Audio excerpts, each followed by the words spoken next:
안녕하세요. 법무법인 대륜입니다. 디지털 시대, 스마트폰과 온라인 메신저를 통한 소통이 활발해지면서 예상치 못한 법적 문제가 발생하는 경우가 많습니다. 그중 하나가 바로 통신매체 이용음란죄입니다.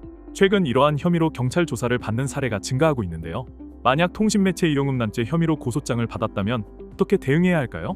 먼저 통신매체 이용음란죄의 법적 요건을 살펴보겠습니다. 이 죄는 성적 욕망을 유발하거나 충족할 목적으로 전화, 문자, 이메일, SNS 등을 이용해 상대방에게 성적으로 수치심이나 혐오감을 주는 내용을 전달하는 경우 성립됩니다. 중요한 점은 공개성이 필요 없다는 것입니다. 즉, 단둘만의 대화라도 상대방이 수치심을 느꼈다면 고소가 가능하다는 뜻이죠. 법적 처벌도 결코 가볍지 않습니다. 최대 2년 이하의 징역 또는 2천만 원 이하의 벌금이 부과될 수 있으며, 특히 공무원이나 교사와 같은 특정 직업군의 경우 벌금형만 받아도 경력상 불이익을 받을 수 있습니다. 더욱이 미성년자가 관련될 경우 아동 청소년의 성보호에 관한 법률이 적용될 수 있어 처벌이 훨씬 무거워질 수 있습니다. 법무법인 대륜에서 실행한 실제 사례를 살펴보겠습니다.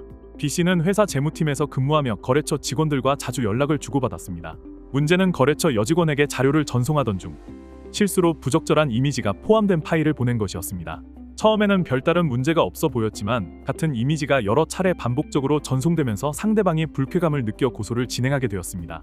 이런 경우 어떻게 대응해야 할까요? B씨는 초기에 경찰 조사에서 단순 실수였음을 적극 소명하고 피해자에게 진심 어린 사과와 합의를 진행했습니다.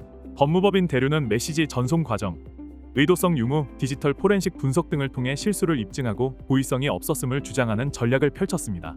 여기서 중요한 점은 사건 초기 대응이 결정적인 영향을 미칠 수 있다는 것입니다. 초기 경찰 조사에서 본인의 입장을 제대로 설명하지 못하면 고의성이 있는 것으로 판단될 가능성이 커집니다. 특히 메시지나 이미지 전송 기록이 남아있기 때문에 단순 변명이 아닌 객관적인 증거를 바탕으로 대응해야 합니다. 만약 억울한 상황이라면 디지털 포렌식 분석을 통해 실수였다는 증거를 확보하는 것도 좋은 방법입니다.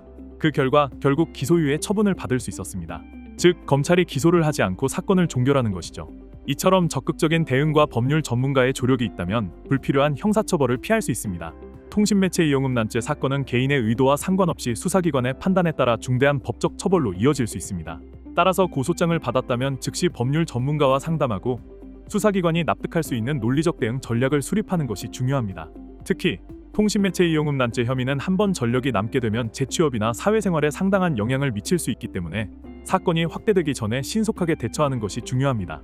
만약 여러분도 비슷한 상황에 처해 있다면 혼자 고민하기보다 법률 전문가의 조력을 받아 실수가 범죄가 되지 않도록 신속하게 대응하시길 바랍니다.